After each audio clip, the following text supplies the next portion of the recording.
किसी के कहने की जरूरत नहीं है, वो तो देश के सामने है। और नीतीश कुमार ही क्यों, लोग, मैंने मोदी जी के लिए भी काम किया है, नीतीश कुमार के लिए काम किया है, 10 राज्यों में चुनाव जीते हैं, तो ये कोई छुपी हुई बात है नहीं। और नीतीश जी हमको क्या धन देंगे? अगर हमको धन कमाना होगा तो इतने बड़े बड़े राज्यों में मुख्यमंत्री लोग जीते हैं, सरकारें जीती हैं, जिनके जीतने में हमने कंधा लगाया है। तो धन की तो बिहार में ना उतना पैसा है, ना नीतीश कुमार की पार्टी के पास पैसा है कि वो हमको धन दे देंगे।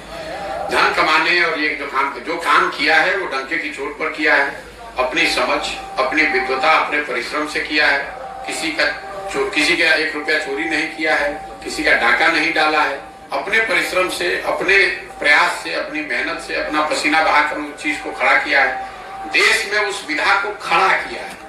उससे पहले कोई जानता ही नहीं था कि ये भी कोई विधा है। आज 20,000 से ज्यादा, मैंने वो काम छोड़ दिया। 2 मई 2021 को राष्ट्रीय स्तर पर मैंने घोषणा की अब ये काम नहीं करेंगे।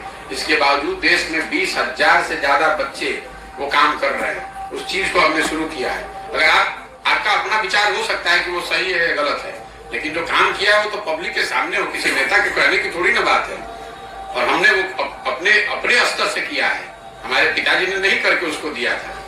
और जहां तक आपने कहा तीसरा मोर्चा, चौथा मोर्चा, तो आप इतनी तो समझ रखिए कि अगर कोई दल, कोई मोर्चा मैं बनाऊंगा तो वही एक मोर्चा बिहार में बचेगा, कोई मोर्चा नहीं बचेगा। इतना भरोसा रखिए। हम उनमें से नहीं है जो लड़ने के लिए लड़ता है।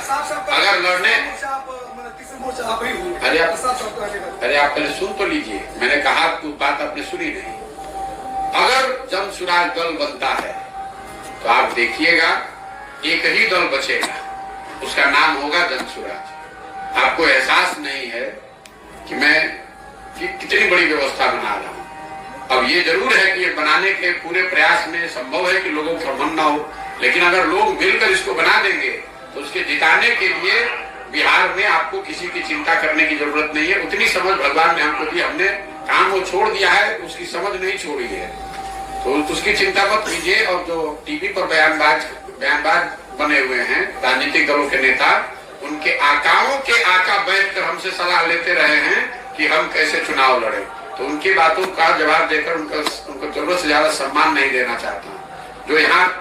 जो भाजपा का कोई प्रवक्ता होगा, वो उसका आका यहाँ पर जो राज्य का लीडर होगा, उसका आका दिल्ली में बैठता होगा, उसके आका होंगे मोदी जी, उनके साथ हमने काम किया है। इनकी बात का क्या जवाब दें?